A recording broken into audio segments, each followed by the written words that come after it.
నమస్తే. ఆత్మిక సోదరి సోదరులకు ఒక మంచి ఇంపార్టెంట్ చక్కటి మెసేజి ఇస్తూ ఉన్నాము. భగవంతుడు ఫస్ట్ మానవ శరీరాన్ని ఎలా తయారు చేశారు, దేవతలంతా దాంట్లో ఎలా ఉన్నారో ఈ వీడియో ద్వారా మీరు తెలుగులో తెలుసుకోండి. భగవాన్ విష్ణువు మానవుణ్ణి ఫస్ట్ మట్టితో తయారు చేశాడు. మట్టితో తయారు చేసిన శరీరం మాటి మాటికి ఊడిపోతూ పడిపోతూ ఉండేది. అప్పుడు లక్ష్మీదేవి వచ్చి, ఎందుకు మీరు మానవుడి యొక్క శరీరాన్ని మట్టితో తయారు చేస్తున్నారు అని అడిగింది.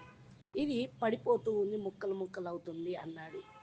ఇక భగవంతుడి శరీరాన్ని సమాప్తం చేసి వెంటనే మానవుడి యొక్క శరీరం ఇంకా మట్టితో కాదు అని పూర్తి ప్రతి ఒక్క అంగంలో కూడా దేవతల నివాసం ఉండే విధంగా చేశాడు. సమస్త దేవతల్ని పిలిచారు, మీరు ఈ శరీరంలోని అంగ భాగాన్ని సంపాదించండి అని.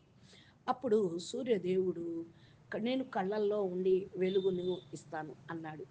చంద్రదేవుడు, నేను మనసులో ఉండి భావాలను శాంతింపచేస్తాను అన్నాడు. వాయుదేవుడు, మానవుడు పూర్తిగా శ్వాసలను ఉంటూ నేను వాళ్ళ జీవితాన్ని ఇస్తానన్నాడు. మా సరస్వతి, నేను మానవుడి యొక్క జీవలోపల ఉండి జ్ఞానాన్ని ఇస్తాను అన్నది. నారాయణుడు వెంటనే చేతుల్లో ఉండి నేను మంచి మంచి పాజిటివ్ పుణ్యమైన కర్మలు చేయిస్తాను అన్నాడు. కృష్ణుడు అన్నాడు, నేను హృదయంలో ఉండి ప్రేమను దయను నింపుతాను అన్నారు. బ్రహ్మదేవుడు, నేను నాభిలో ఉండి సృష్టి యొక్క శక్తిని ఇస్తాను అన్నాడు. శివుడును, నేను మస్తకంలో ఉండి బుద్ధి శక్తిని ఇస్తాను అని చెప్పాడు.